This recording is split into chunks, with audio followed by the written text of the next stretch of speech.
Hello, everyone. It has been 2 weeks since we last saw each other. Welcome to This Week in Geek. It is episode 24, and it is our final D23 preview because today is the big day. We're making a show just in time and just for you.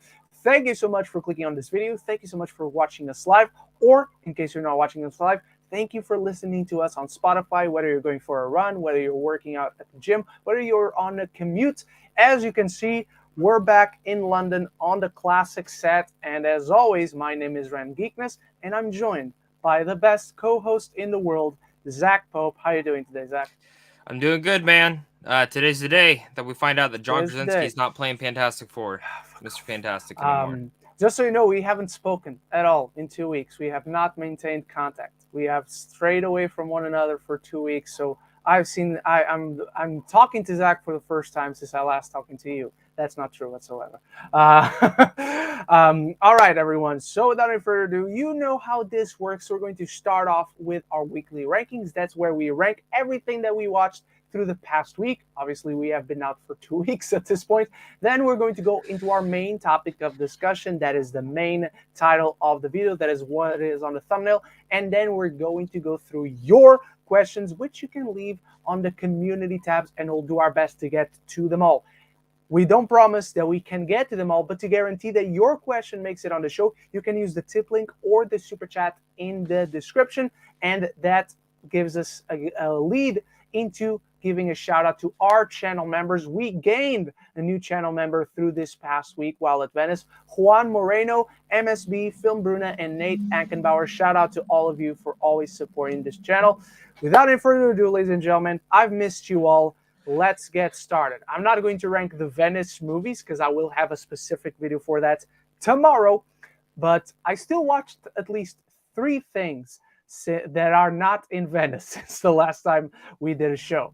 So, in last place, and I'm actually noticing now they're all 2.5 stars. So, in last place, I'm going to rank the newish Netflix original I Came By. This stars Hugh Bonneville from Downton Abbey. You might recognize him as Lord Robert Crawley, as the villain in a thriller. Which also has George Mackay, but do not be fooled. George Mackay does not star in this movie. He is in it for about 15, maybe 20 minutes, if I'm being generous.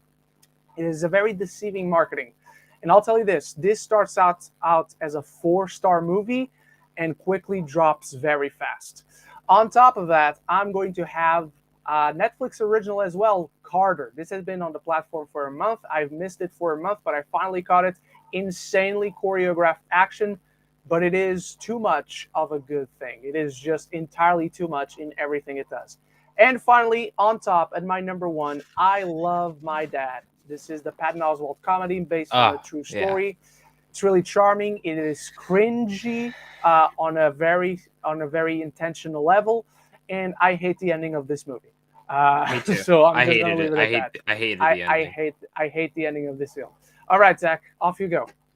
All right, at the bottom, Pinocchio. Pinocchio is a fucking disgrace to the entire story. They don't even keep the same ending. Spoiler alert, it's fucking awful. The more and more I sit on this movie, the more and more I dislike it. Sure, there's good visual effects. Sure, there's good things like that, but overall, just not hold it together. Up next, Me Time. Just record my review for that. It's fine. Don't love this movie. Kind of just forgettable. I even forgot I had even watched it until I went and looked at Letterboxd and what I had done. Up next, Don't Worry, Darling. I like this movie. It's not bad. It's not bad at all. Like it's actually quite good. My biggest issue came down with some of the scripting stuff. I wish they would have developed certain things when the twist actually happens. They don't really touch on it too much, and I feel like they got a little bit reveal it, it's time to close everything out. You don't have time to dive any deeper. And I like the spin on everything. It's a little bit derivative and repetitive through the first act and a half, where you're like, okay, I know something weird's going on. Let's just get to the point. The film for me really started to work at a dinner scene. I'm sure you know which one I'm talking about. I mean, there's only one. That's the one that really I was like, okay, I'm in. Florence Pugh's incredible. Harry Styles is fine. He's solid. He's solid in this. He's inconsistent, but solid. Yeah. But there's better actors you could have gotten. And I will say this, and I know he's not a great person. I always wondered why you would cast Shia in this role. He doesn't then I saw fit, the movie. right? As a good actor as he disagree. is, I don't think he fits. I think after watching the movie, I could have seen him in it. But I'm not going to go why, because there is a reason to why that is. So I'm not going to go why. Up next, we got, and everything here on up, I really liked. Next, I have up See How They Run. A fun movie. I enjoyed this. I thought this was delightful, charming. Nothing really too special to this one. But that's really all I have to say about that. And I'll have a review for that one as well later today. So here and on up, I love these movies. Next up, we have Bros. I got to see this early. Embargo just went up. My review will be up soon. I'm actually getting to interview the two main stars next week on Tuesday. Nice. So congrats. Thank you. They're coming to Arizona, so we're gonna see how that goes. But I really like this movie. This is the best romantic comedy in a while, specifically because it's raunchy. It's a raunchy fucking thing, and we do not get raunchy comedies like this anymore. Like, this is forgetting Sarah Marshall for a gay couple, and it's funny. I really liked it. Sometimes it falls into the cliches of every other romantic comedy, but the heart is there. It is hilarious, and I thought it was a lot of fun. Up next, we got Barbarian. I fucking love this movie. This movie is incredible. I'm not going to say anymore because I know Ren has not seen it. They don't have a UK release date. Going to this movie not knowing a single thing about it, because I only see the trailer, and then I went in and I'm like, what the fuck? So we'll leave it there. Up next, we got The Woman King. The Woman King is top 5 of the year for me. I was not expecting much from this movie. The trailer kind of just looked like another good. I thought the trailer just looked like another epic gladiator type style movie that, we don't get too much often, but they're always so middle of the road nowadays. With a great performance from Viola Davis. Damn, was I wrong. When I tell you Viola Davis isn't even the standout of this movie, that goes as far to show how great the performances is. There's a newcomer in here who plays actually the main character of the movie. She is the main character, and she is incredible. She's from our point of view going into this army, and how do you build? How do you get to that point? This movie has incredible action sequences, incredible war sequences, and it's an instant classic in my opinion. I think if this movie does not get the box office it deserves next week and throughout the weeks as it comes out, it'll be rated as one of the most underseen movies. I literally love this movie. It's top 4 or 5 of the year. It's the best film I've seen since Top Gun Maverick when it comes down to new movies that have come out this year. Which brings me to my next one, and maybe this will be called blasphemy, but Spider-Man No Way Home. The re-release, though. The re-release was not great, but the film itself is still good, and I'm putting this up high because Andrew Garfield has one new joke in there that best thing I've seen, and they should have kept it for the holes. Next, we have Jaws. Jaws, I got to see it in IMAX. What an amazing experience it was. That was truly something awesome. I'd never seen Jaws in theaters. I'd also probably not seen Jaws in almost 15 years. So this was great. And also, if you watched our trivia show, there was a fucking body attached to that, but I made this, and it was funny when that scene happened. There must have been a lady behind me who had never seen the movie because she screamed so loud at that jump scare. So that was fun. And first, I finally saw Top Gun Maverick again in theaters. It is one of the best sequels of all time, and I love this fucking movie so much. So that's my weekly ranking. I saw a lot of movies this week. Movie of the year for me. All right, it's my number 2, but yeah. All right, let's go to Geek OEP with his weekly ranking. Number 8, Pinocchio 2022. Number 7, Thor Love and Thunder rewatch. How dare you put it so low, sir? Number 6, She-Hulk episode 4. Number 5, Jack Ryan season 1. I need to get back on Jack Ryan. Number 4, You season 1 through 3. You binged all 3 seasons.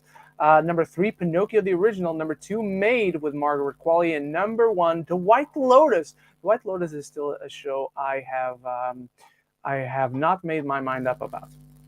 Movie Fan weekly ranking. Number 1, Top Gun double feature IMAX. I wish I could have attended this. I was not here in London when they were doing that, but I would have gone. Number 2, After Sun. I have a screener for that one. We'll be watching it soon. It's also coming to LFF. But I have 20 movies I'm interested in watching at LFF, so I'm probably going to knock After Sun out before it. Number 3, Bullet Train Round 2. And number 4, Beast. I am finally going to be watching Beast soon, as well as 3,000 Years of Longing. I still have those in the back burner, but I am excited. Eric Thorpe. My double weekly ranking going to count down. Going to count down. Number 10, Black Lightning season 2. Number 9, She-Hulk episodes 3 and 4. Number 8, The Flight Attendant season 2. I still need to get back on The Flight Attendant. I haven't watched any of season 2. Number 7, Batman Beyond season 2. Number 6, The Lord of the Rings of Power season 1 episodes 1 through 3. I still haven't started that show. Number 5, Better Call Saul season 3. Number 4, Spider-Man No Way Home, more fun stuff. Number 3, Indiana Jones and the Last Crusade, the best one. Number 2, Episodes of the Dragon episodes 3 and 3. Guys, don't forget, the best episode comes out tomorrow. Oh yeah, I saw it. I saw it, Ren. I forgot to rank that. Yeah, I saw it. So don't rank it. Let's leave it for next week. Because it is fucking fantastic.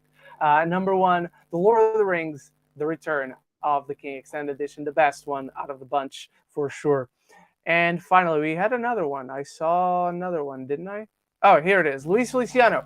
Number 4, Cars on the Road. Number 3, She-Hulk episode 4. Number 2, Elvis. And number 1, The Sopranos season 1. I hope Madison didn't spoil it for you. All right. And that is for your weekly rankings. Thank you so much, everyone, for sharing yours. And without any further ado, last time we did a show, we were in a completely different setting, at least on my end. I believe we were on a different setting on your end as well, or were you back? I think I was.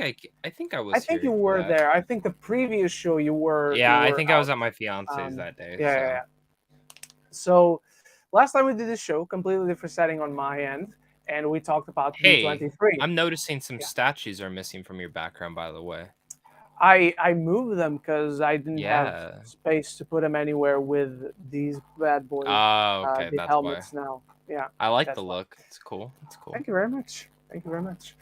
So last time we did the show, we previewed D23, but today is the actual day of D23, and ladies and gentlemen, some things have changed. I wouldn't say a lot has changed, but according to our predictions from last time, I would go very low on certain things.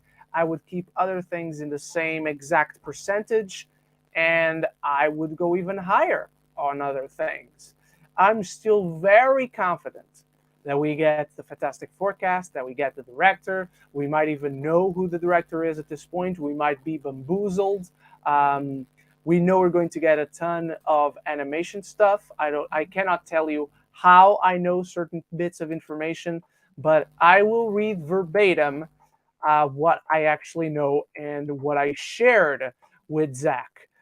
So let me just get it real quick. And here we go, guys. Are you ready? Are you okay? You guys talked a lot in this. Okay. So each of the panels today for Marvel and Lucasfilm will be 40 to 50 minutes each. Lucasfilm says they'll show a new Willow trailer. They'll show some Indy 5 stuff. We will get a Mandalorian Season 3 trailer. And there will be publicly? footage. Publicly? Mandalorian Season 3 trailer publicly, yes. Okay. Yeah. And there will be Ahsoka footage. I don't know if that will come out in the public. I don't know if that will be an actual trailer, but there will be something for Ahsoka, at least for the attendees. And I'm pretty sure we will get an Indy 5 trailer as well. Us, not just the attendees, us. They'll announce some more Star Wars shows as well. And apparently there will be no talk of movies. For Marvel, they'll announce what we've heard from the leaks, apparently.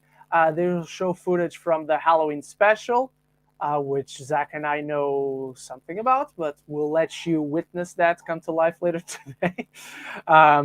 They'll show footage for the Guardians of the Galaxy holiday special and for Secret Invasion. I don't think, and this is just, now what I'm about to say is just me speculating. It's nothing that I know. But I don't think the Guardians holiday special stuff will come out for us. I think there's a good chance we do get whatever they get, the attendees get of Secret Invasion. James Gunn confirmed we're not getting the holiday too yesterday. Oh, did he? Yeah, okay. He said that there's no trailer. I mean, unless he, but typically he's pretty straightforward. I mean, it could mean for us. That's what I mean. I don't. The public. Oh, okay, yeah. Because they have public. To. The thing's fucking 4 months away at this point. Yeah, What? Yeah, exactly. So. There will be footage from upcoming films such as Black Panther: Wakanda Forever and the Marvels, and I think maybe even Ant-Man and the Wasp: Quantumania, excuse me. But the announcing of stuff and the footage should be like 2 minutes each. So then they will leave room open for the big stuff. I think they will announce the director, the cast for Fantastic Four, and they'll have some conversations about it. They'll have a big slot of time dedicated to it. Maybe we'll see a new poster. There were already some new logos leaked, even though the Fantastic Four leak looks exactly the same. There's a new logo for Captain America: New World Order. There's a new logo for Daredevil: Born Again. Maybe we'll see something more for Daredevil because he's about to drop on She-Hulk. And apart from that, yeah, I think that's it. Go ahead. Okay. So let me start with Daredevil real fast. Mm-hmm. I think they're going to announce today that Punisher and Jessica Jones are in the show. I think they are officially going to announce that a lot of that Netflix stuff is coming back, or at least the Netflix actors. I think the only ones, we're definitely not getting Finn Jones. He's 1,000% not coming back. But I think there's a chance we could see Jessica Henwick show up. I think there's a chance she shows up and she announces that she's back. I think I just, when you tell me that show is 18 plus episodes, there's something to me that just screams it's not just about Daredevil. It's clearly going to be the focus, but how do you bring these characters back? I think it should be. I think it could be. Usually TV shows used to be that long. Yeah, so why not bring that back? We'll see. We'll see. But I really do think we're getting the confirmation of that today. I don't want to reveal some leaks, some reports that we have just in case it's spoilers for people. But wouldn't you announce Jessica Jones in the other show before announcing her for Daredevil? What other show? Because she's supposedly in the other show. I don't. Oh, you don't know? Hang on. Which, put in the private chat. Yeah, I just did. Because she's supposedly in that. Oh, I did not know that. And that comes out before. Yeah. And there's a strong connection because two other people, important to Daredevil, are also in that other show. Okay, I didn't know that. Yeah, I still think there's a chance. Okay. I think a lot of today is going to be a lot of this is what's going on. Just stop fucking rumoring, stop leaking, stop. Yeah, because we know for sure they are dropping the big bombs. That is something that over the past 2 weeks hasn't not changed. No. They will drop big bombs. I have 10 now. If you've heard something, you can either say yes or you can go forward. I'm going to give you 10 properties, and I want you to tell me, do you think we see it or not? Okay, just a yes or no, or a prediction. And I will let you know if I know something or if it's just speculation. Avengers: Secret Wars. Direct. I don't know of anything. 25%, 30%. I think there's a good chance. I can't get it to 50, but not any new footage, not any new details. But director, if you want to announce it, if you have decided, I think this is the place to do it. Okay, you know? I'm gonna say 100. I think it's gonna. I think right before they announce, because I think Fantastic Four is gonna close it all out. I think they're gonna close out the Fantastic Four casting, directing, all that. Yeah. So I think it's gonna start where he's gonna be like Kevin Feige's gonna be showing up Phase 6, and he goes, and here, we have the Kang Dynasty, which will officially be directed by Destin Cretton, yada yada yada. And then we also have Avengers: Secret Wars, which will be directed by such and such. And then it'll just be a picture of them, and that's it. And then you move along. So, okay. Deadpool 3. Do we officially get the release date? The release date. I don't know anything again. I have to think. I'd say so. I will go a solid 60%. Okay. Do you, and I want to ask, because clearly this is going to be under the Marvel banner. It won't be under just the Disney banner. You said they'll probably make a joke about it in the credits or something like that. But okay, so I'm thinking this is 95. If it's not in here, I'll be shocked. Okay. I will absolutely be shocked if Deadpool's not here. I was shocked when he wasn't at Comic-Con. I'm like, hey, you got one more fucking panel to talk about him with. We know the movie's going to start shooting probably early next year. So yeah, this is the time to do something with it. Okay. Now, do you think we get public footage of Ant-Man to the public? Because that's the next movie after Black Panther. I think we get the trailer. We, the public that is not there, we get the trailer that people got at Comic-Con, if anything. Okay. The attendees will get something new. Okay. I think there's even a chance we could get a new poster. Okay. Not a concept poster, a proper teaser poster. Okay. Nova announced finally. No, I don't want it. I don't want it, Zach. I don't want it to be announced. So I will, in all fairness, tell you that I will not opinionate on that either way because I don't want it to happen because I want to be Nova. Okay. Midnight Suns. I just don't see it. Honestly, I just don't see it. Okay. I don't see it happening. We have the game coming, and that's it. And maybe they'll talk about that. Even yesterday was already a day with big announcements. So let's talk about that after you finish with your 10. But I don't see it. I don't see Midnight Suns happening. I'll give it a 1% because you can never go 0, but I'll give it a 1%.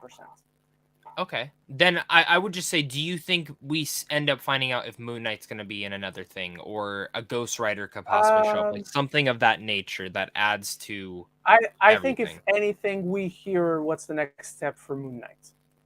Okay. Ryan Gosling getting casted in anything. I know I just said not Ghost Rider, but Moon Knight. But if that... And, okay, here's the thing. I don't think we hear about Ghost Rider unless they have a casting. Be it Ryan Gosling or not. If they have casted the role, we hear about it today. So let's just assume Ryan Gosling has been cast. I'm going 30%. Okay. Henry Cavill's Wonder Man. Or any hero. Or any hero. Exactly. I was going to say not Wonder Man, but as any hero, I'm going to go 60. I'm going to go 65. 60. Which hero would you want to see him as? Captain Britain. Brian Braddock. Okay. All right. Honestly, that's all I got. I can't think of another one. That's all you got? Okay. That's where 10? I'm at. I don't fucking know. I think I got to... I'm sure someone counted. All right. But, yeah. All right. I think there are some things that we've speculated that they're not going to mention whatsoever, but in contrast, what do you think they do? Other things. Well, I have to be honest. Wonder Man's getting talked about because what's his face just got casted in it. Ben Kingsley.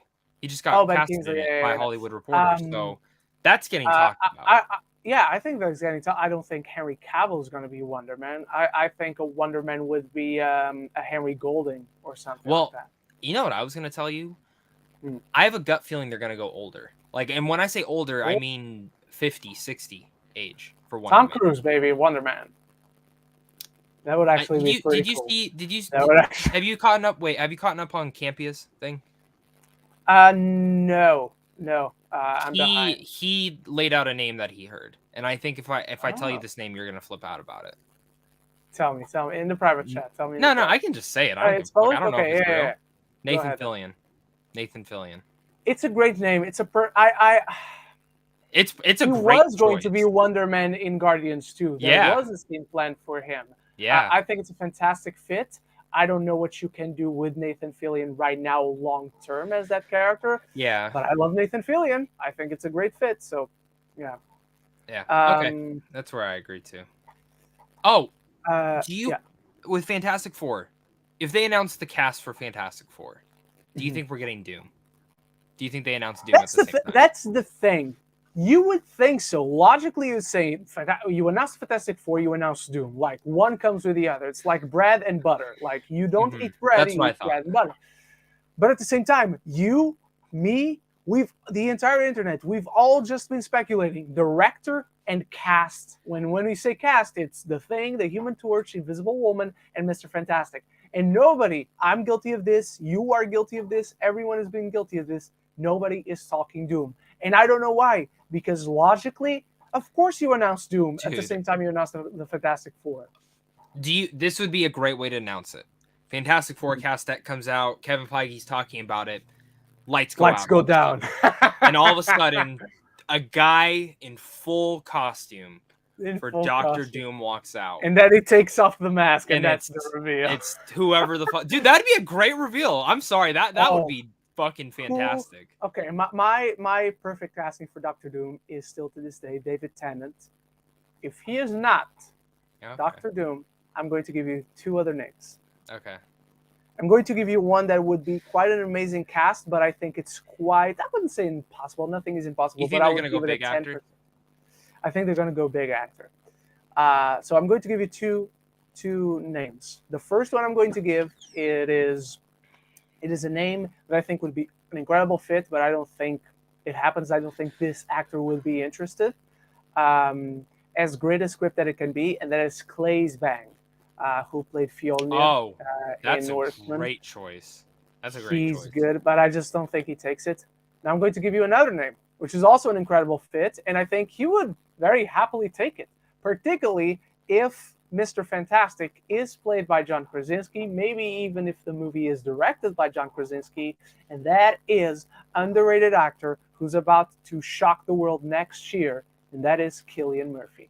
This dude I was about to tell you the same thing. Dr. Doom running in his veins. I was about to say that. I have a guess. I think part of me was wanting to see Giancarlo Esposito, but I'm going to be honest. If he gets casted, he's a mutant. I think they're going to go full X-Men with him. I think they're either going to do Magneto or Professor he'd be an X. Incredible Professor X. I agree. And I'm going to be honest. I think that's what he's more attracted to. He's playing like four fucking villains. He's playing bad guys. That's where, Fring in Breaking Bad and Better Call Saul. He's Stan Edgar. He's Moff Gideon. He's Moff Gideon. I mean, he should play a good guy because he's a good guy in real life. I'm gonna go Cillian. I think Cillian is another one that I think is possible. Killian. I think he is like the ultimate choice for me. I think he is very underrated. I think some people will be like, "Who is this?" I've seen him in stuff before, but never. Peaky Blinders is ending right now. Like I think what they're filming the movie right now, or they just finished it, so he's done with that show. His schedule's wide fucking open. Wide open. Yeah. And Oppenheimer, man. I mean, Christopher Nolan just cast him as the lead. So, what does Kevin Feige do best? Once again worked with Emily Blunt in that movie. Yeah. So in case I'm telling you, Krasinski and Blunt are not in this. I don't. I don't think Blunt is. I think there's a 20% chance she is. I think there's a 75% chance. 85% chance. Let's make a bet. I would make a bet with this. I do not think Krasinski has whatsoever a chance. I do not think he's fantastic at all. So what do you want to bet? Let's ask the chat. What do you think me and Ren should bet on this? And not money. Not money. What do you think we should bet? Like the other person has to do something for their channel, or at least something of that nature. Like whether it's a review, a reaction, something of that nature. Because I'm telling you right now, he's not fucking Mr. Now watch me be wrong in 3 hours, but I just do not see it happening. I don't see him directing. I don't see him directing. He's just started. I think there's a slim chance he directs, but I think there's a really good chance he is Mr. Fantastic. I don't know. For sure. World War Hulk. Is this something possible that they announced, or do you think they wait until after She-Hulk if it's a real thing? The last time we talked about this, the last show, I was very high. I was like an 80 or maybe even 85%. Today, I'm going down all the way to a 15. Oh, shit. Okay. Yeah. Is this because of something you know or no? So, no. I just haven't heard any buzz about it, even in leaks, even in speculation. So I'm not saying World War Hulk is never happening. I'm just talking about today, tonight, 2.5 hours from now. I don't think we necessarily hear anything about it. And I hope I'm wrong. Yeah. But also through the last 2 weeks, I continue to think about it and to ruminate. And I'm like, how do you do World War Hulk? World War Hulk in the comics comes naturally from Planet Hulk, which the crux of that story is Hulk is so destructive, his best friends betray him and expel him from the planet, only to then have a trigger bomb activated and that it explodes his new home, killing everyone he knows, or at least he thinks so at the time. That's another thing that eventually gets discovered in World War Hulk. And Hulk comes to Earth and he destroys everyone. He kills everyone. When the mutants are the last end, they're like, all right, we'll take care of Hulk. No, they don't. When Black Bolt comes to Earth, the king of the Inhumans, he opens his mouth. I'm going to take care of Hulk. No, he doesn't. Even fucking Sentry goes at Hulk, and that ends in a tie.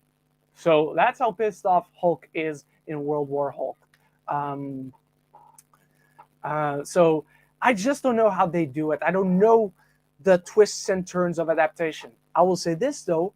Maybe it's just an excuse to do a weird kind of timey-wimey weird version. Since we are in the multiverse saga, maybe they can bring in Maestro. Maestro is one of my favorite characters. Maestro. The Maestro is frightening. So I don't know. I think the chances for World War Hulk drastically. That's actually a really I didn't think about that with the multiverse. I mean, going after Black Panther, I imagine every single thing's gonna have, except the shows, but I imagine all the movies will deal with something multiverse wise. Yeah, maybe some detail of multiverse, even Secret Invasion. I can see Secret Invasion doing multiverse. Yeah. So that's a good thing. The last thing before I know we wanted to talk about what happened yesterday. Do you think we're getting X-Men stuff? Any mutants? We are getting new stuff for X-Men 97. Yeah. As far as live action, that is one thing that I will keep myself in the exact same position I was 2 weeks ago. If we get anything regarding movies, it's Taron Egerton as Wolverine, or anyone as Wolverine. I think it's going to be Taron Egerton, but I think if anything, we get a casting. Excuse me, maybe even a Giancarlo Esposito as Professor X. Dude, I could you imagine if they announce hey, Giancarlo Esposito as Professor X and Taron. Dude, if Taron gets Wolverine, I would be so happy about that. I would. Me too. That is, and to be honest, I don't know anyone like if you want to go young, that is the actor to go with. I can't imagine another actor that can bulk up big. That's kind of that nice right height. He's already big. Like in Blackbird, he's not a small dude. No, he's fucking huge. So that's where I'm saying. But like, and you have Hugh Jackman's approval. You know, like exactly. So I don't know, but let's talk about as much as I love Hugh Jackman. Not that is important to cast anyone. Just saying, but the fact that he has it's encouraging. You know. Yeah. All right, and that's for the speculation. Let's give some time to discuss really quick for the next 10 minutes or so to discuss what we learned yesterday. We got new character posters for Pinocchio after it came out for some reason. We got our first trailer for Disenchanted. We got our first poster as well. I thought the trailer was absolutely lovely. But I will say I would have liked not to know that little twist of Giselle being the evil stepmother when her wish comes true. That would be really, really intriguing to learn in the film. That would be just a nice surprise. That's the reveal that it was supposed to be. So I don't know why they did that in the trailer. I don't like that they I don't like that they spoil that in the trailer. But I like the trailer. I like the premise overall. How about you, Zach? So I've heard some things about this. I know someone who actually saw it. Okay. A couple months, or probably a little bit longer than that. They didn't love it. They said there's a lot of issues with the movie. So, but from what I understand, they went back and reshots a lot to hopefully correct the issues going on. So, I love the first Enchanted. That's a very underrated movie. I'm shocked. I mean, unless the quality. Oh, we lost Zach. Oh shit. Zachariah. He's gone. Okay. We're going to wait for Zach to come. Oh, you're back. You're back. I'm back. Yeah. I don't know what happened, but yeah, I'm shocked those two movies aren't in theaters unless they're shit. I mean, those are two movies that would make a lot of money. I mean, a lot of people I talk to, specifically about Hocus Pocus, they're like, "Oh my god, I can't wait to go see it in theaters." Yada yada yada. And every time I'm like, Disney Plus only, and they're like, "You have to be kidding me." I said, "No, it's Disney Plus only." And again, this is general going audience members. What the fuck are you doing? Why the fuck would you do that? Like, again, unless the movie's shit. Unless the movie is shit, because a lot of Disney Plus original movies have so far been shit. I think I've only liked two, like, actual ones that premiere on there. So, yeah, Enchanted 2, I'm interested in it. I'm hoping it's really good because I love the first one. I've never seen the original, so I didn't even check this trailer out. I'm not invested whatsoever. One thing that I'm invested in, and I'm jealous of the people who were there who got to see a trailer. We only got a poster, and that is Peter Pan and Wendy. I think it's just called Peter and Wendy, not Peter Pan and Wendy. I think, Peter and Wendy. Yeah, the poster is wonderful. It's I can't believe this is only going to Disney magical. Plus. It's a shame that it's going because just the poster alone, I'm like, I want to see that on the big screen. And then it's David Lowery. You got Jude Law. You got the daughter of Mila Jovovich and my nemesis, Paul W.S. Anderson, and as Wendy. They're going to give a big role to Wendy as a partner, as an equal to Pan. And we're going to explore the friendship, the former friendship of Captain Hook and Peter Pan. I'm so excited, dude. I'm very, very, very excited. What did you think of this poster and the details we learned? I am so excited for this movie. I'm like it and again, I was just talking shit about Disney Plus original movies. This is one that I just can't see being shit. It's David fucking Lowery. I hope not. I hope not. But this is again another one of those. It's like, why are you not putting this in theaters? Like, let's keep our fingers crossed that they do a WB move later on. Yeah, like Chippendale, I loved, but that's not a movie that would have done. That wouldn't make any money. It's just it wouldn't have made any money. But it's fucking Peter Pan. It's literally Peter Pan. Like, and then I will say it was some time ago, but the last Peter Pan movie not only was it awful, terrible, but it flopped too. It flopped. Really I want to ask you: is Snow White going in theaters? Yes. Okay, see, that's another one that should not go in theaters. I don't think Snow White has a huge appeal. Honestly, I really do not. I think that's more of a Disney Plus original movie. I will argue that they're probably putting it in theaters because it's Gal Gadot. Exactly. That's exactly why. That's exactly why they are doing that. And Rachel Zegler. So, I mean... Well, Rachel Zegler is incredible, but I wouldn't argue she has a box office appeal because for some reason, West Side Story flopped. Nah, I just think it's a different market now. But...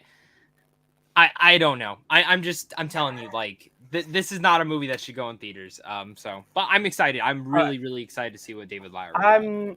I'm indifferent to Snow White. I'm glad you brought that up because you can take care of that one. I need to see stuff from that. I need to see stuff. I need to see stuff as well. I don't really care for Gal Gadot as an actress. I love Rachel Zegler, so I hope she does incredible. Mark Webb is not a favorite director of mine, as you can imagine. So, all right. Let's start going a bit rapid fire. Haunted Mansion, Jamie Lee Curtis is wonderful. I'll watch it for her. Okay, I love the ride. I'm very biased when it comes down to the ride. I kind of have love for the Eddie Murphy one. It's not great, but I enjoy it. Like, it's fun for what it is. But I love the ride. I am a little bit pissed that we still never got Del Toro and Ryan Gosling's Haunted Mansion movie. That would have been about the Hatbox Ghost. We're getting this movie. The Hatbox Ghost is in it, which makes me excited because he's my favorite ghost. So I don't like who they picked to play him, but whatever. All right. Mufasa, the Lion King prequel. Excited for Barry Jenkins. I really enjoy the live action Lion King. Why the fuck is Timon and Pumbaa and Rafiki narrating this story? Shouldn't be Simba. Timon and Pumbaa have never fucking met Mufasa. I don't know what is going on.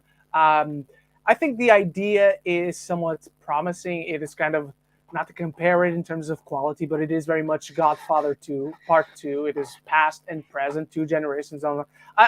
Just have Simba narrate it. Why Timon and Pumbaa? Like, I don't want to see that. Have they said if James Earl Jones is coming back? No, because we're going to see young Mufasa played by Kelvin Harrison Jr. Oh. Yeah. And young Scar will be played by Aaron Pierre. Okay, I'm 1,000. Oh no, I'm looking it up right now. Aaron Pierce playing Mufasa. Okay, I got it the other way around. I apologize. Okay, but still, that's really good casting. That's it's good. Really casting, fucking good casting. Holy shit. Okay. I don't like the remake. I did not. I just, and it's the same issue I have with a lot of these movies. When I watch them, I'm like, I should just be watching the animated film. So take that as what you will. It's Barry Jenkins though. It's hard for me to not get excited. I will say though, the logo made me think of the Mummy logo. Me too. Yeah, I saw that. And Griffin showed that too. Oh, did he? Okay. Yeah. So I'm excited, but I'm gonna temper my expectations. Is this next year? Mhm. Is this movie next year? Or I believe so. I believe so. Let me look. Let me see. Is the Yeah. release date 2025? Oh shit. Okay. Oh well. Yeah, because next year is the Little Mermaid. The year after that is Peter Pan and Wendy. Peter and Wendy, and then I thought Peter and Wendy were next year. Maybe they are. Maybe we're getting two next year. I'll start looking them up if you want. And then Snow White is 2024. Yeah, let's go to next. We Peter talked Pan about and Wendy. Wendy. So Peter Pan and Wendy was actually scheduled for this year. It still doesn't have an open release date. It still just says 2022. So maybe they last 2 months or something. I don't know. Go check if the actual post of the poster, like on Instagram or Twitter, has a new date or something. Let me see. Wendy, by the way. Oh, now it says 2023. The Disney Plus one says Snow White is next year as well. Snow White is next year as well. 3 next year, because we also got the Little Mermaid, which we got a trailer for, and the trailer is okay. I'm not a particularly big fan of the original, so the fact that they just recreated an iconic scene, I'm like, this is very well. This looks very, very good. The water effects are wonderful. She looks like Ariel, but it just didn't convince me. As someone who enjoys The Little Mermaid, I'm like, I'll probably enjoy this, but I'm not like super hyped to watch it. What about you? So this is actually one of my favorites. It looks good. That's all I can really say. Visually it looks good, and she sounds great. Yeah, I mean, she's a singer. I'm not too excited to see a debuting performance for someone who's never acted before, but hopefully it's awesome. Hopefully I eat my words. Again, it goes down to the same thing. Like these live action remakes, I get why they're bulking out the more classical ones first. Mm-hmm. Call me when they start doing Treasure Planet and Atlantis. That's like yes. Like when they start doing that shit, that's when I'm gonna get more intrigued, because those are live action remakes that. But they've to be fair, they've done it here and there. Peach Dragon is better than the original. Cruella is sensational. Cruella is the best one of them all, by the way. Really, since I'm not gonna have time to rank the Disney live action remakes, Cruella is the best of them all. Alice in Wonderland is the worst of them all. Alice Through the Looking Glass is the worst of them all. No, Alice Through the Looking Glasses. I like the first one. The second one was fucking terrible. I like the first one. I dislike both, but Looking Glass is. Dude, I hate Maleficent. Yeah. That for me, that's like up there. Maleficent is quite poor, but the second one is Pinocchio is pretty bad solid. Too. I hated Pinocchio. Pinocchio is inoffensive. I'll say that. I felt offensive. It literally made me pissed off at the ending. That like. I love the ending. I think the ending was great. They changed the ending. Yes, because I don't want to spoil it, but because he doesn't need that. That's what makes the ending more powerful for me. But all right, I still hate that. All right, now we're going to get to the good stuff, because Inside 2 has been announced, and Bill Hader and Mindy Kaling are not coming back. Riley will be a teenager, so we're bound to have a personality called Horny. That would just make sense. Can we have fun real fast? Yeah. If they were to do Horny, who should voice it? That's what I asked on Twitter. Danny DeVito. Oh, okay. Ooh. Ooh. They could do. I'm telling you, let them do rock paper scissors for the role. I'm happy. They could do Love and Lust. It's not the exact same thing, is it? It's not. It's different. Yeah.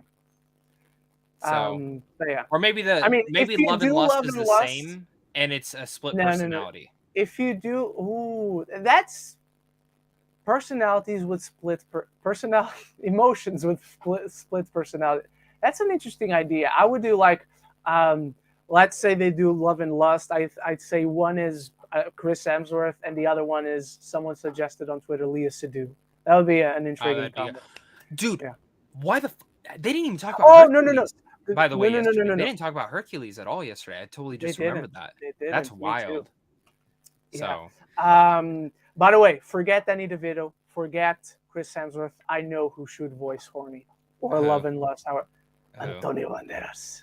Oh, dude, that's perfect. That's the one.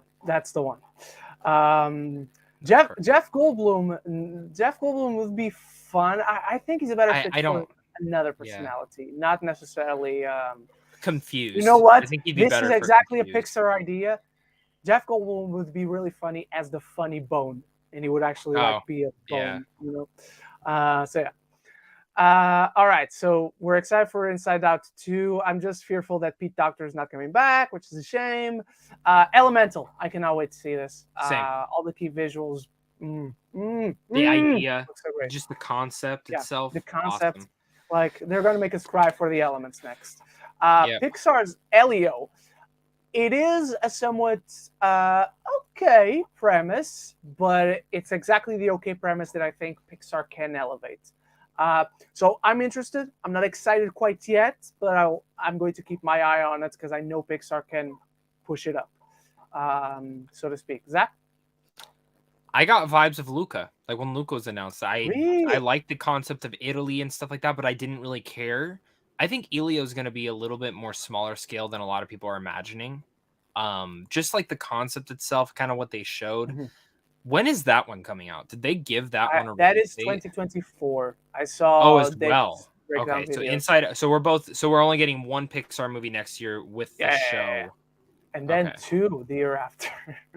I will say this: I did not get Luca vibes, but I think Luca vibes in terms of feel, in terms of scope, even in terms of even animation. I think it would very much fit. At least how I'm imagining this playing out. So that's a good shout. Next, we got Strange World. I didn't pay too much attention to what we got from this one because I've seen the teaser trailer. We're literally 10 months. We're literally 2 months away from this one. So I'll be there day one. The cast is fun, and it's an intriguing idea and concept, classic of pulp adventures. I was a big fan last year of Jungle Cruise, so I cannot wait for this as a more sort of creative take on the classic tropes. Zach? I'll be honest. I don't really care for this one. I'm excited. Like, it looks fun. Nothing has got me excited. The excitement is dormant. It's there, but it's very dormant. Like, it's a Disney animated movie. I know it's probably going to be good. Exactly. And like, the idea is awesome. It's just, I didn't watch the new trailer or whatever else they showed if they did debut something yesterday. I don't care. Like, nothing has like grabbed me yet. All right. I think I left the best for last. And I swear I didn't order this. But Disney's Wish. Again, this is somewhat premise. Like, okay, this makes sense for a Disney movie, but you have Ariana DeBose. If you saw the snippet of the song she sang, obviously she's phenomenal at everything she does that we've seen so far. But the song sounds great. They're bringing back a 2D animation style, sort of. They're mixing in watercolors with their new 3D rendering, which I think can work so well. And it's just one of those ideas. And I know this movie flopped, and I know a lot of people were underwhelmed by it for some reason, but it's one of those ideas like when they announced Lightyear, and I'm like, that is a fantastic idea that works on so many levels. Exploring the Disney star that we've seen in the logo for 100 years, to finally explore that. Naturally, I never asked myself about it. Fair enough. But when you bring that to the table and you announce that, I'm like, yeah, I want to see that story. And everything about this, apart from the premise, it's exactly the kind of premise that a Disney should do. That is so reminiscent of their classics, of a Pinocchio, of a Sleeping Beauty, of a Cinderella, of a Snow White. This is what I want to see Disney do. Zach, what do you think? Are you excited for this one? The casting and the animation is what gets me excited for this. I need to see the story though. The story is kind of the one thing that's like, it's a good concept, it's a good idea. Let's see how you execute it. But I really, man, that snippet. I mean, Ariana DeBose is amazing. And I just Westworld season 4, she's in it, and I wish she was a little bit more in it. She didn't really get a lot to do. Yeah, I was disappointed by what they gave her in this. But and I wonder if that was filmed before like the Oscar shit. Like, I feel like now they're kind of like, either way, Look, I don't think you should give an actor a bigger role unless it was originally planned. But as someone who's now a big fan of her after West Side Story, after the Oscars, I'm like, yeah. After the Tonys, I'm like, yeah, give her a bigger role. So it was my own expectations, but I was disappointed. Sweet. Well, yeah. All right.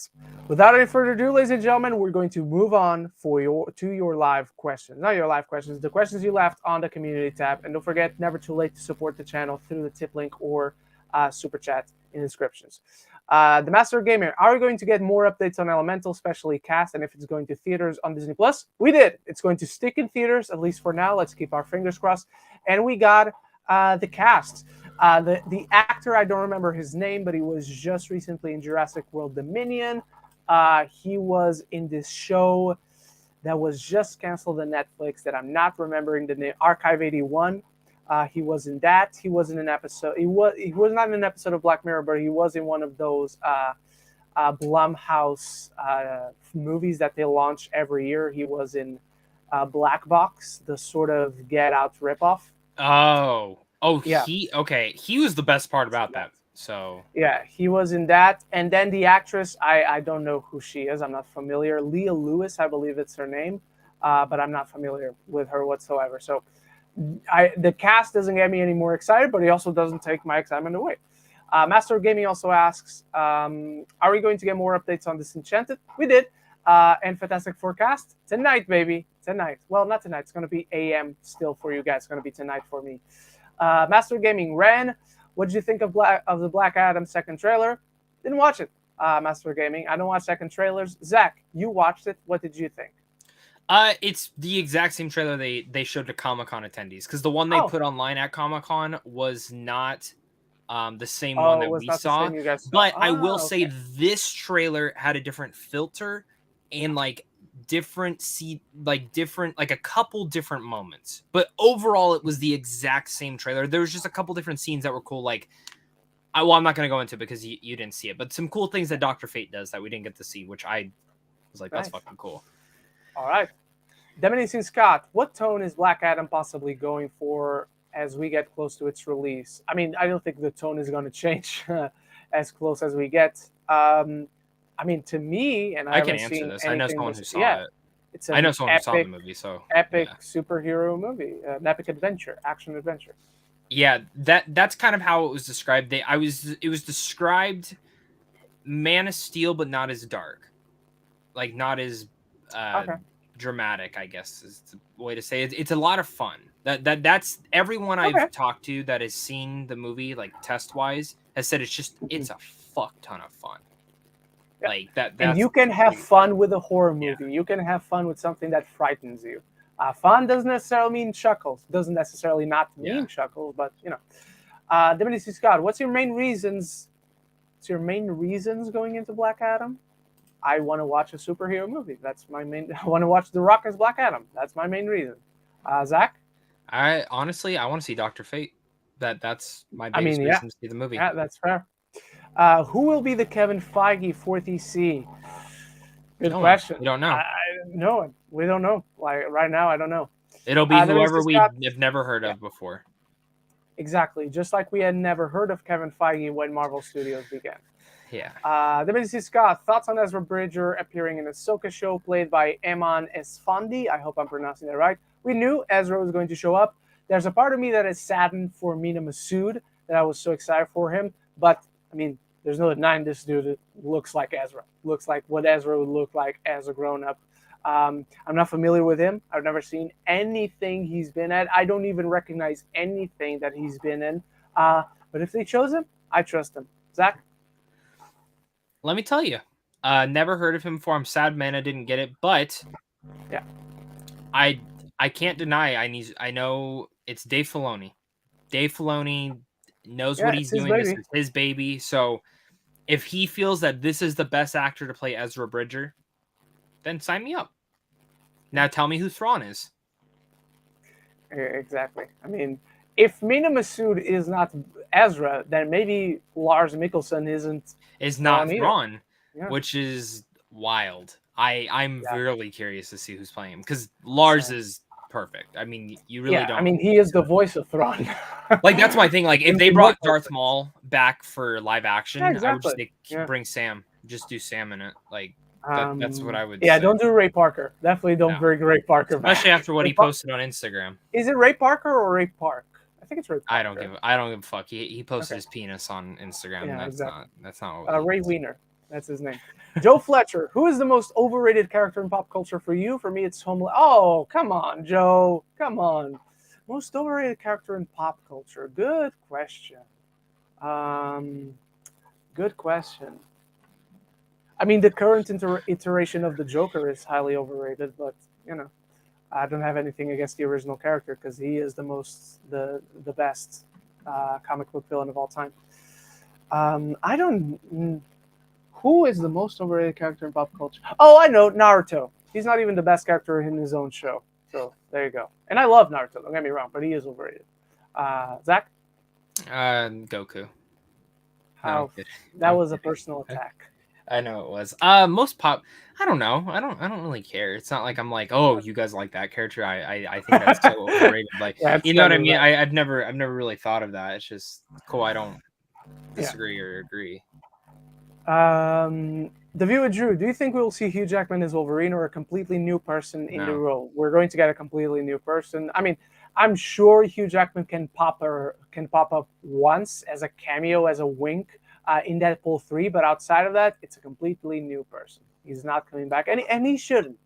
I'll be honest, if he didn't, they asked him for Doctor Strange. If he said no, I think he's done. But don't count him out. He could have said no for scheduling, for genuine scheduling. Yeah, maybe. But like the thing I'll say, don't be surprised if like 10 years from now, he shows up in a DC film, or he shows up in a Marvel movie again. It's just someone else. He might be iconic with Wolverine, but it's the multiverse. I mean, different actors can play different people, or he could voice someone. You never know. He could voice that'd be fun. Someone. He's a voice actor too. Yeah. Lady Aaron, what are your thoughts on all of the movie trailers? I can't remember off the top of my head the movie trailers we got in the past couple of weeks, and which one was your favorite and least. No idea. No idea how to answer that. But you did reactions. Is there anyone that jumps out off the top of your head? No, I only did Black Adam and Little Mermaid, but that's about it. Yeah, nothing that jumped out. We missed you guys so much over the past few weeks, and we didn't miss you guys as well. We missed you all as well. Thank you all for being here. I hope you had a great time at the Venice Film Festival, Ren. I did. So I must ask, how do you rank all the films you saw tomorrow? Stay tuned for the video tomorrow. Lady Aaron, what is your favorite and least favorite announcements from D23 Expo? And are you guys excited for the Inside Out 2? So far, my favorite is probably Wish. That's probably the one I'm most excited for. I'm interested in Inside Out 2. I think it's an idea that is ripe for potential. It is not the Pixar sequel I would make out of their originals. They still haven't done the most potentially rich sequel they could, and that is WALL-E 2. But I'll be there day one. I'm just worried that Pete Docter is not coming back. How about you? What's your favorite so far? The Captain America and Black Panther game, pretty hyped. That sounds cool. Oh, yeah, we didn't talk about that. But I'll say the same thing I always say about game. Stop showing me just 3D game trailers. Show me fucking gameplay. Yeah. That's what I care about. Other than that, I mean, probably Inside Out too. That's really all. Like Elemental got me a little bit more excited, and I guess I'm looking forward to the Haunted Mansion. But honestly, like I don't have much anticipation for any of those, and plus we already knew about them. So announcement wise, Inside Out too. That was the biggest thing, and it kind of sucks it got leaked out before. Because I didn't even think they would ever make an Inside Out too. Me too. When I saw that was especially because of leaks, I was like, Yeah, I actually had to check when I saw Discussing Films post. I'm like, oh, is this a fake page? Oh no, it's the real deal. Okay, so. All right. Lady Aaron also asks, I gotta ask you this, Ren. What are your thoughts on the latest Pokemon Scarlet and Violet trailer that we got over this week? Conflicting thoughts because they introduced 2 brand new Pokemon that look fucking awesome. They look so badass. I cannot wait to have those on my team. But at the same time, We are we're a little over 2 months away from the release, and we still have not gotten the evolutions. Yep. What is going on? What is wrong with Game Freak? What is wrong with the Pokemon Company? Just give me the evolutions. I need to see them. Zach, did you check out the trailer? Are you just waiting for it to release and you'll buy it then? I don't give a fuck. This is like the first Pokemon game. You know what I do love? I love where it's taking place at. But they have not shown me a single thing to get me excited for this game. Oh man. I disagree with that, but they haven't shown me the thing that would get me the most excited, or maybe the least excited, depending on how cool the evolutions are.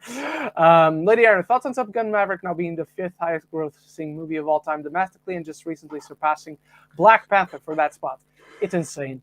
I don't know why. I don't know how this movie keeps doing it, but it deserves it. It's an incredible movie. It's absolutely fantastic, and it captures the minds and the hearts of people clearly. So I can be happy for it. Zach? I'm going to tell you right now. You want to hear this? You want to hear what I'm thinking? Yes. What are you thinking? Indiana Jones 5, if it's good, it's going to make as much money as Top Gun. It's going to pull Top Gun Maverick. Wow, that's a bold claim. Because if it's as great, though. If it's only okay, good that's a big caveat. or okay or just fun, it doesn't. But if it's great, we're seeing Top Gun legs on this motherfucker. All right, fair enough.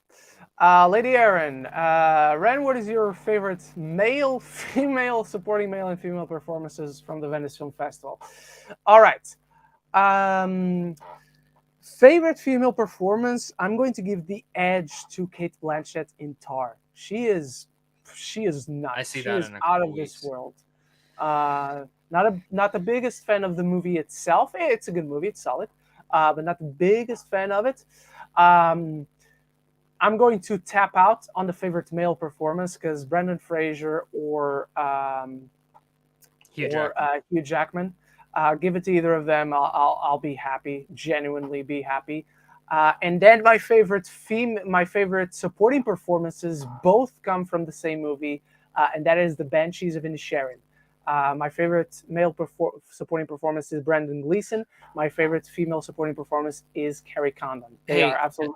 Colin Farrell is also sensational. How was Barry Keoghan in that movie? He's in there too, right? Oh, he's so much fun, man. I don't see anyone talking about him, so that's why I was because talking about his role is tricky without giving anything away. Besides saying he's really good in this role, just like he is in every role he plays. Okay. Is he a major part? Can you say that at least? He's a supporting character. He's consistently he's an important part of the story. Okay. Yeah. All right. Where are we? Favorite support. Okay. Got myself. Lady Aaron, Ren, what is the most surprising and most disappointing movie you saw at the Venice Film Festival and why? Disappointing Blonde, because I genuinely went in there with tremendous excitement. Most surprising. I don't think I would. You know what? Bones and All somewhat surprised me. So excited. Bones and All surprised me quite a bit with how much heart it has. So yeah, I'm going to go with that. Lady Aaron, do you guys agree with a lot of people saying that the live-action remake of Pinocchio is the worst live-action remake of a Disney movie? No, not at all. We just discussed that, actually. So, yeah. You don't think it's the worst either. You think it's very low? It's one of the worst for me, but it's not, like, arguably, if you look at the movie, it's not a badly made movie. It's just fine. But it did piss me off story-wise. It's competently put together. Competent. Robert Zemeckis, man. Come on. He's on a cold streak, man. Lady Aaron, what are your thoughts on the first look that we got, the Damien Chazelle's upcoming new movie, Babylon? So let me tell you just this quick story time.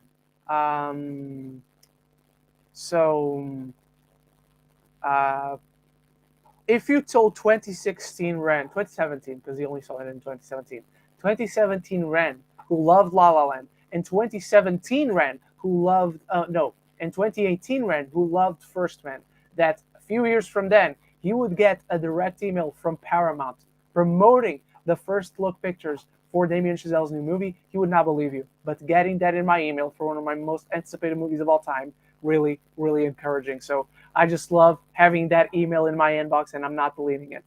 So yeah, Zach.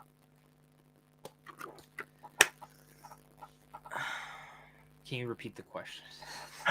What are your thoughts on the first look pictures for Damien Chazelle's Babylon?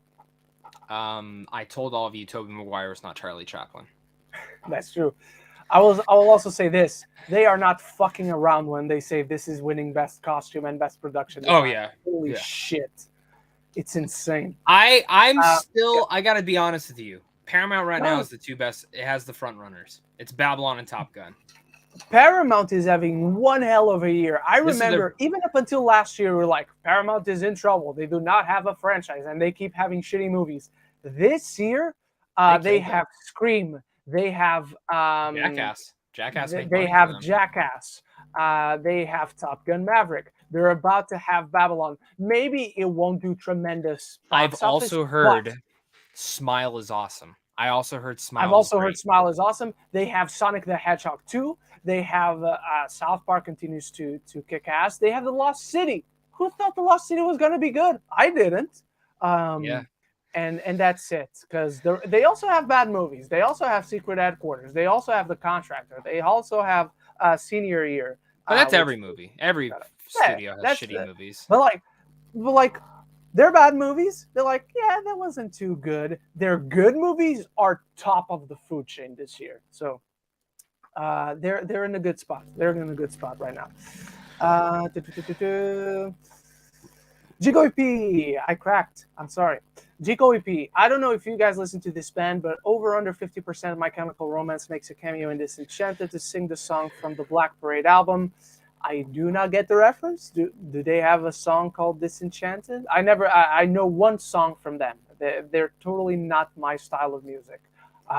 So I apologize for missing the reference. But I'm going to assume by the way you asked the question that they have a song called Disenchanted.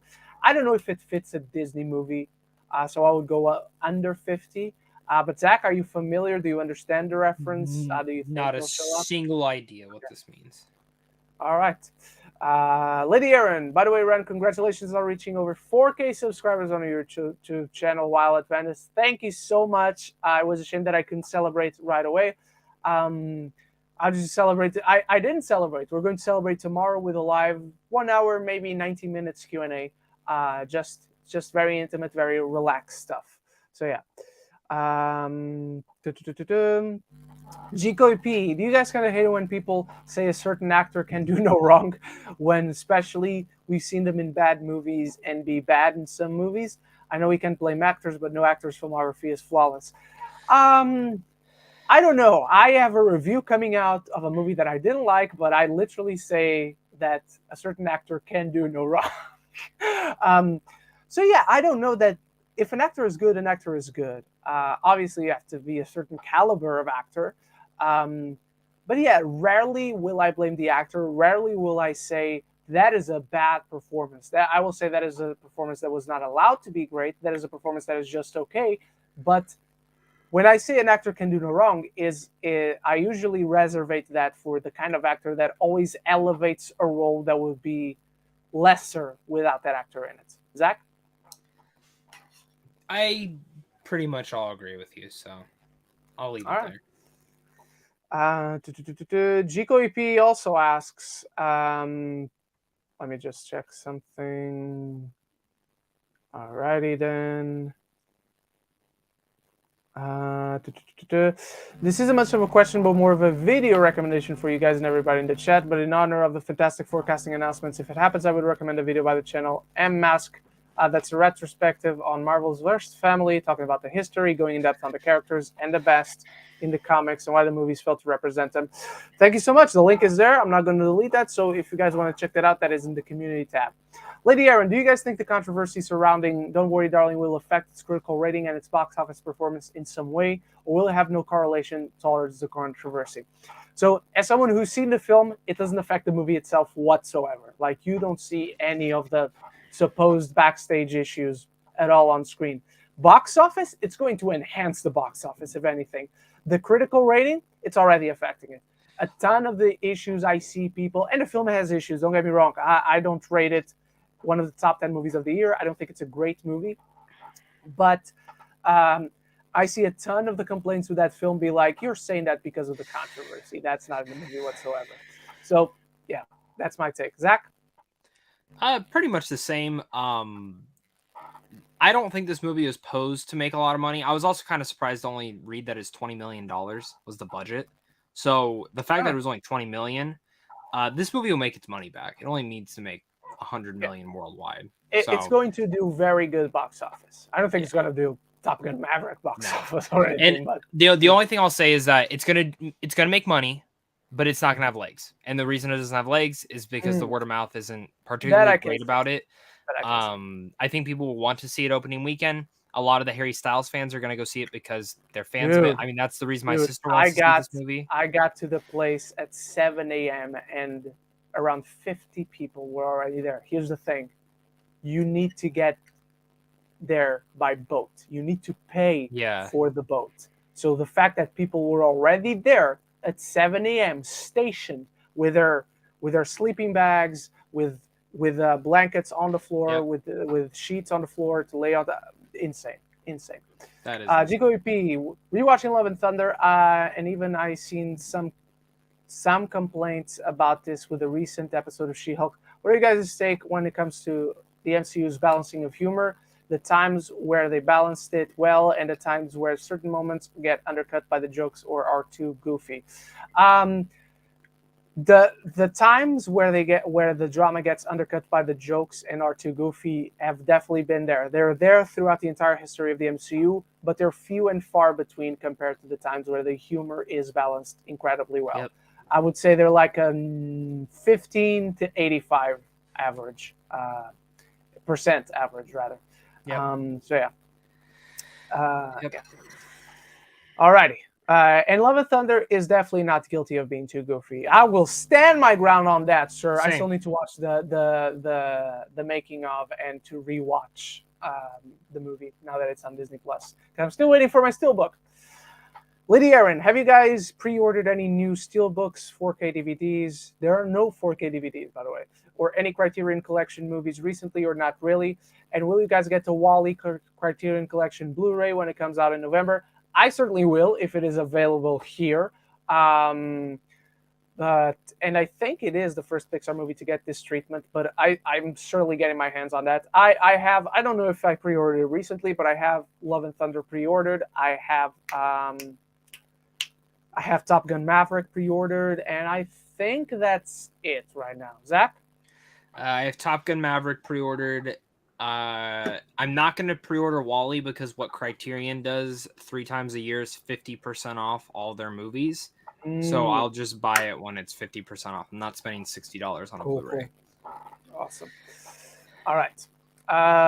P, what's a rumored casting that you hope doesn't come true? I'm hoping that Penn Badgley, and Jason Segel rumors are false, especially after you. Yeah, I hope that first one, that Penn Badgley doesn't get cast as Reed Richards. I think that's one of the most awful fan castings I've ever seen. Jason Segel, again, it's not one that I'm like, yes, he should be the Thing. But it's also one that I'm like, he can play the Thing. He has the chops. So if Marvel were to cast him, I'd be like, yep, in Feige we trust. But it isn't one I'm absolutely in love with. I will say that.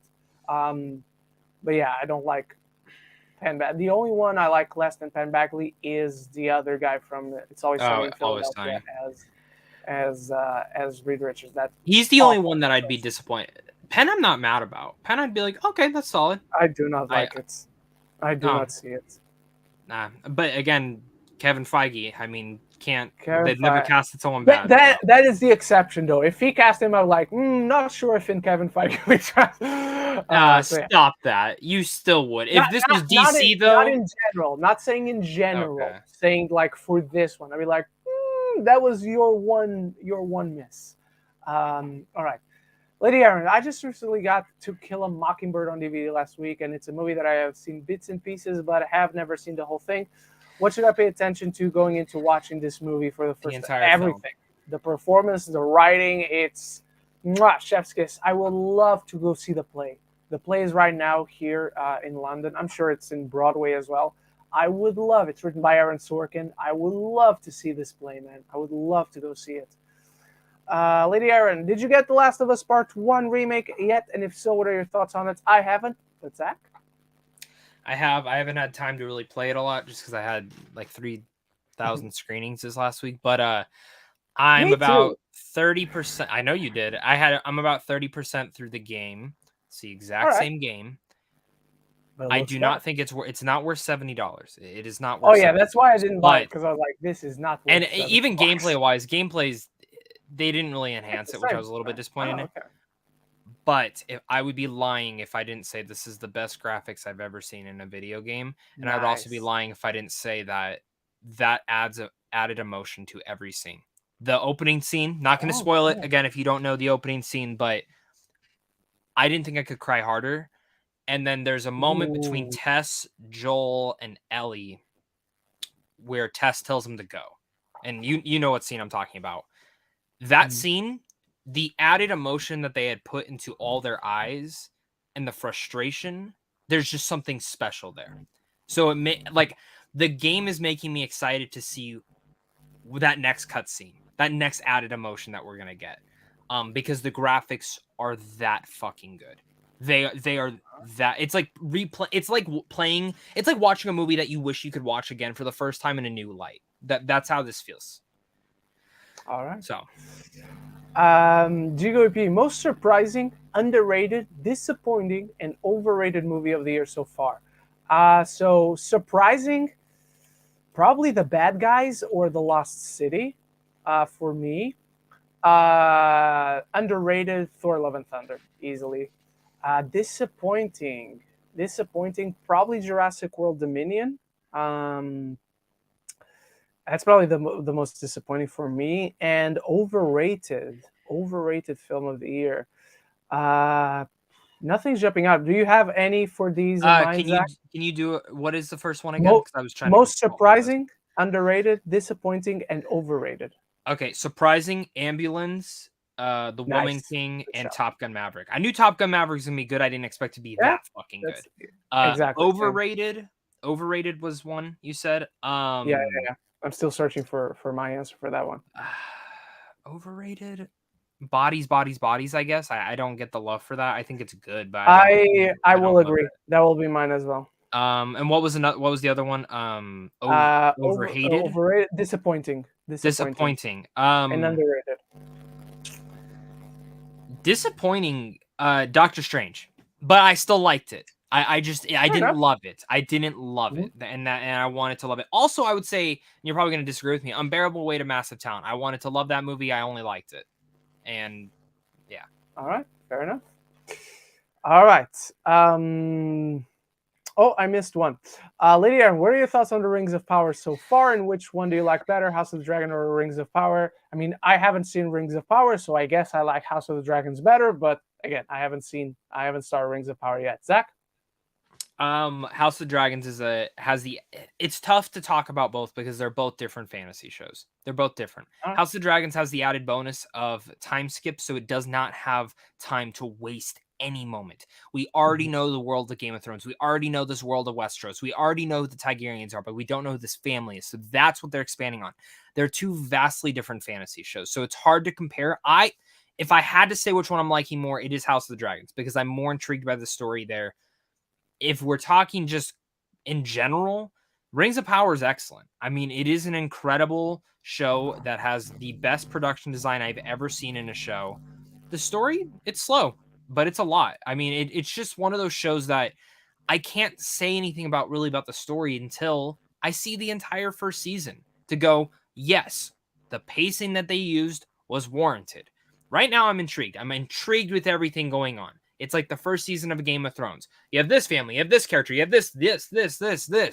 That's what Rings of Power is doing. It's throwing you everywhere without knowing what's that end game yet. So I have to see the entire first season before I can really address that. But House of the Dragons, I mean, they're two different because House of the Dragons is only focusing on one family. All righty. Jacob B. Stuckman talked about it in his Rings of Power review, how in the movie community and fandom now there's no in-between and on how you feel about a particular movie or show. You either passionately love it or hate it. Do you agree? Oh, 1,000%. the entire Twitter sphere is like that. There's no liking something. There's no not really enjoying something. It's either shit or either perfect. You either give it a 0 or you give it a 10. There's no in between. That's fandom. Jico AP, I did a TikTok predictions for today's panel, and it's still mostly the same. Here are my predictions. More update on the already announced projects like Ant-Man, Guardians, Secret Invasion, The Marvels. I don't know if we get Loki Season 2. I think we might get Blade. I don't know if we get Thunderbolts more. I thought Blade's probably one they're going to talk about. There's a good chance we get Blade. I give it a 55, just going over the line. Deadpool, good chance. X-Men, we get for sure for 97. Not sure if you get anything live action. Sequels announced for Shang-Chi, Eternals, and Moon Knight Season 2. I think we get Moon Knight Season 2, maybe. If they do something for Destin Daniel Cretton, like here's our director for Kang Dynasty, maybe they add on. Oh, and by the way, he's also returning for Shang-Chi too. Wonder Man, maybe. Doctor Strange 3, maybe. The Wakanda series, maybe. Thor 5 or the rumored Jane Foster, Valkyrie, Valhalla series. I don't think so for either. And Fantastic Four cast announcements. Yes, we will get that. Eric Thorpe reviews thoughts on rumors that Elizabeth Olsen and maybe even Henry Cavill are being eyed for roles in season 2 of House of the Dragon, and rumored that being Elizabeth Olsen is eyed for a young Melisandre, so basically a different Scarlet Witch. I don't know that I pay any attention to these rumors, at least for now. It's not from any notable leakers or notable journalists. And no notable leakers have picked it up. None of the other people who usually leak stuff have further provided evidence. Said, I've heard the same thing. Yeah, nothing. So I wouldn't count on it. And let me put it this way: I know someone who has a lot of inside with HBO. I asked them. They said. Not that I've heard of, which again, they could be wrong, but they know a lot about The Last of Us and they know a lot about HBO stuff. So yeah, they haven't heard anything. Zico EP, I saw I saw the She-Hulk TV spot with Daredevil. I wonder if you guys saw it. I didn't. I'm not watching anything more. Or you're waiting to see once he shows up. If you did see the spot, do you have faith that the show will do him right and won't turn him into being a kingpin in Hawkeye situation? I don't know what I'm assuming comedy or anything, but no, it's people think Kingpin was Kingpin. Yeah. No, okay. Kingpin was exactly the same. People need to remember that Daredevil's not just dark and brooding all the time. He does have wit to him, and honestly, some of my favorite aspects of when Charlie Cox played the character in Daredevil was when he was more lighthearted. I like when Charlie Cox was lighthearted. Matt Murdock really went to a Christmas party with a sweater saying, "I'm not Daredevil." Yeah. There you go. Exactly. So just to be clear. But like his humor in No Way Home was on timing too. I'm a really good lawyer, like that. And there was a re-release. In the re-release, there is a scene of him too in there with Happy Night. Yeah, which was fun. Like, and that's my thing. Right. I will say this, and I'm not going to dive into the trailer so you don't get spoiled. But if you were to tell me this is the exact same Daredevil with the same writers who wrote She-Hulk, and that scene they show in the trailer. That came from that Daredevil show, I would be like, yeah, it does. Because the dialogue, the mannerisms, it is Matt Murdock 100%. And that's what makes me happy. Or Daredevil, or whatever you want to call him. So I am very excited, and I can't wait to see the thing that I heard a couple weeks ago about the show. All right. It's going to break the internet. Zeke asks, John Boyega is Richard Rider? I think it's plausible. Look, John Boyega is an amazing actor. If he was cast, I'd be like, nice. But also, I want to be Nova. And I don't know if that would be the role for him. I want to see him in the MCU very badly, don't get me wrong. But I don't know if Richard Rider is the role for him. I agree. That is one that if he was announced, I'd be like, I want it to be Nova, but in Feige we trust. I agree. All right. I agree. Nathan Holden, thoughts on Snow White being delayed to 2024? I'm so sad. I don't know that it was delayed because I wasn't aware of its original release date. If it was originally scheduled for 2023, again, I'm not too invested in it, so I don't really care. Zach? I don't know. It still says 2023. So. All right. Nathan Holton, are you surprised they didn't announce a new Pirates of the Caribbean film? No, I'm not. Not at all. It's still very much in early stages of development, so I'm not surprised. Zach, are you? Because you're more invested in this I love Pirates. No, I think also I think they're trying to put time in between the original. It's because we know Jack's not coming back, and to be honest, because Johnny Depp said he's not coming back, no matter if he won, lost, whatever. I'll be honest with this. I still think there's a chance he comes back in a very minuscule, small supporting role, because that's how Jack Sparrow was the best at. And seeing Margot Robbie lead the charge or anything. But I also just think in general they're trying to put time in between that, because I don't think he's coming back. And I think they know if they announce an all-woman cast right now of Pirates of the Caribbean, I mean, it's announced, but, if they officially give it that green light and more confirmation, it just fuels the fire of all those fucking idiots on the internet. So online. Nathan Holton, rumors are Jodie Comer is Sue Storm. Would you be happy? Yes. That is a very, very, very, should have been nominated very last year.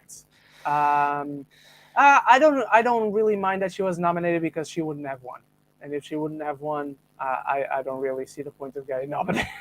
You should still get nominated. There's other people that shouldn't have won. I know. I mean, but she wouldn't win over Ariana DeBose. I don't think she should win over Ariana DeBose last year. So, but yes, she's a great fit for Sue Storm. Let's just see who is Reed, because this is not just a role that you need to cast well individually. This is a role you need to cast well as a pair, and she needs to be cast well against the Reed, and the Reed needs to be cast well against her. The two are way too important. Zach, would you like to see Jodie Comer as Sue Storm? I love it. I didn't even think about it.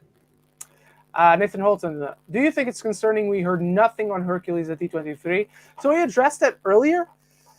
Not concerning, but it's curious. It's like, you did not talk about it? It's curious. But you know what I'll say? It seems like what they really focused on this year, and I'm curious to see if Marvel, Star Wars, and 20th Century follow suit on this, is what's already made and what's filmed and what's coming right now. Like, what do we have that is already in active development? They didn't talk about anything that's far away or hasn't started shooting, like the Lilo and Stitch thing we know is coming. Hercules, we know it's coming, but none of those things have filmed. So it seems like that's really what they focused on, is stuff that's in active development right now. Like Inside Out, too, is probably already scripted out. They're probably doing the voicing already. They've probably already animated some of the movie. So that's where that is, All right. GKP, guys, if you have to sit through any of these 3 bad Pinocchio movies, which one would you pick? The new one, the English dub of the Roberto Benigni 2002 version, or the Russian animated one with Pauly Shore, the new one? I don't give a fuck. I don't give a fuck. I just you have to choose one. You have to choose one. The new one. Yeah. I don't even know what those other two are, and I don't want to watch them. Yeah. All right. Final 3 questions. Gico EP, what is the definition of miscast? For me, it's essentially it's basically an actor. Despite how talented they are, you just don't see fitting the particular role. That's pretty much it. It's an actor who doesn't bring to the table any of the defining characteristics of a character. And a lot of that is not even on the actor sometimes. A lot of that is sometimes on the writing. Like Jared Leto, I used to think he was an amazing actor, at least when he actually tried. So when he was announced as Joker, I was like, he can bring that to the table. He can be creepy. He can be unsettling. And then he was a joke. So yeah. That's my definition of miscast, essentially. Zach, do you have anything to add? Miscast for me is just when you watch a role and you're like, don't believe the actor in that role. I don't believe that it's the actor, or all I see is the actor.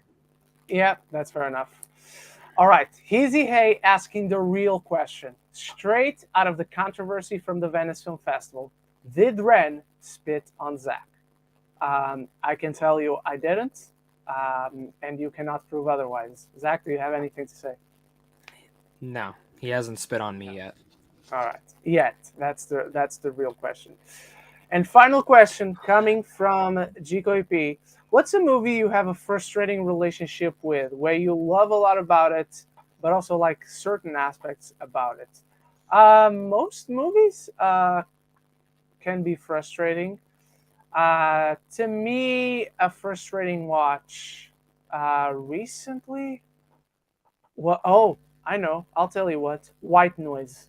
It has a lot of great pieces, but it isn't a great whole. It's a movie I went in wanting to be a big fan of it, and I enjoyed it. I gave it an overall positive review, but it felt very short of not expectations, because as always, expectations are left at the door, but it felt very short of its own potential. With a cast, with a premise, with several tones, with Noah Baumbach as a director and screenwriter. So that's one for me. That's one that stands out right now in my mind. So yeah, Zach. I haven't seen it, so I don't know. I'm really excited for White Noise, though. All right, everyone, and that is it for this week in Geek. Thank you so much for watching the return edition of the podcast. There's a ton of videos coming out. I have a Pinocchio review coming. I have a See How They Run review coming.